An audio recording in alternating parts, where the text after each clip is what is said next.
Tyson Fury takes on Otto Wallin Saturday on ESPN Plus, live from Las Vegas, and I'm joined by Tyson Fury himself right now. Now, Tyson, you don't seem very familiar with Wallin. Why did he make sense as an opponent for you right now? Listen, it's the only one that was available and willing to take the fight. Highly ranked, unbeaten, tall, good-looking, blonde hair, blue eyes, a little bit my type, and yeah, we thought we'd beat up on Otto Wallin. That sounds more like a matchmaking for a dating profile than a fight.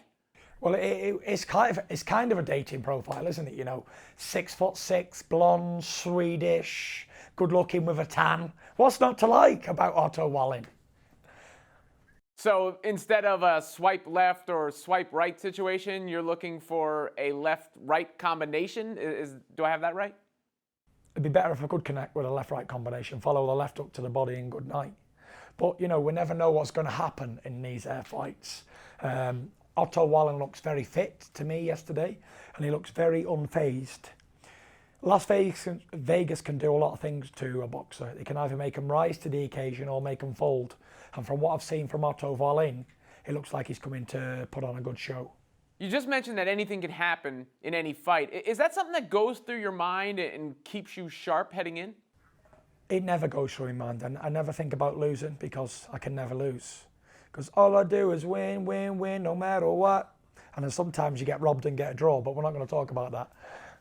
Well, you mentioned the draw, so we do have to talk about someone else. Of course, Deontay Wilder said you don't really want to fight him and should step aside from your scheduled rematch so he can take on the winner of Joshua Ruiz. Considering your first fight was a draw, do you take that personally? No, nothing personal. It's a sport. I have no personal bad feelings towards what happened on the night. It was what it was. It won't be the first time, and it won't be the last time someone's been duped out of a boxing contest. But, you know, it is what it is. We move on, we move forward, we spread positivity, and we keep moving on. Gloves up, chin down, swing away. So you're telling me you only have positive things to say about Deontay Wilder? I've got nothing but positivity. You know, I hear he's calling me a coward and whatever else, but it's all sticks and stones, you know. It's not really personal. It's a boxing contest, and we'll see. We'll see if he can back it up when he comes to fight, because it will fight. And, you know, if you've had 30 professional fights like I have and been boxing since you've been 5 years old, a coward is one thing, but a coward is one thing that I'm not. So I'm not even going to take that personally. It'd be like calling me a penguin. That's how offensive it is to me, because, you know I'm not a penguin, so it's not really an offensive thing for me. But you referenced the word coward. You talked about being called a penguin. If you were using one word to describe Wilder, what would it be? What words would I use to describe Deontay Wilder? I would say he's sexual chocolate. On to another fighter. Andy Ruiz took issue with you wearing a Mexican headband and lucha libre mask to honor Mexican independence, saying that you're British and you don't represent Mexico. What's your response to that?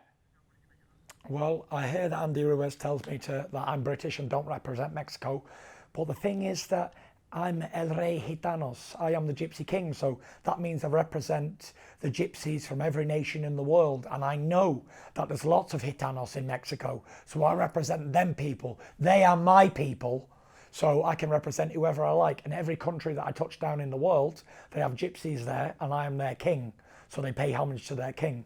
So, you know, I can represent any country I want, fly every flag in the world, because my people live in their countries. How's that for a stack of cards? Obviously had some fun with that answer. You've said you like to have a bit of fun on the phone as well, calling some people and giving them a hard time, and including Anthony Joshua. Now, I know you said it in jest, but you did tell him he would need to improve on his last performance in order to have a chance against you. How concerning was Joshua's last appearance in the ring?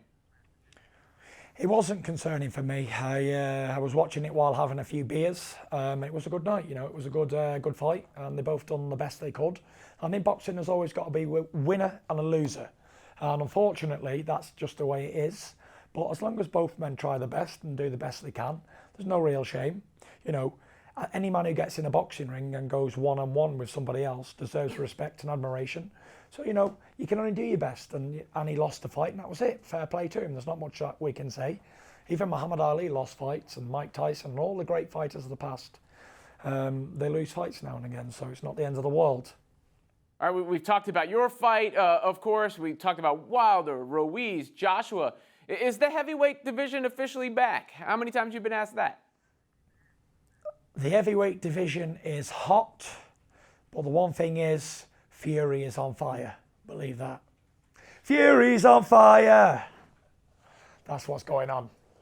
Tyson Fury takes on Otto Valen Saturday on ESPN Plus, live from Las Vegas. Appreciate the time, Tyson.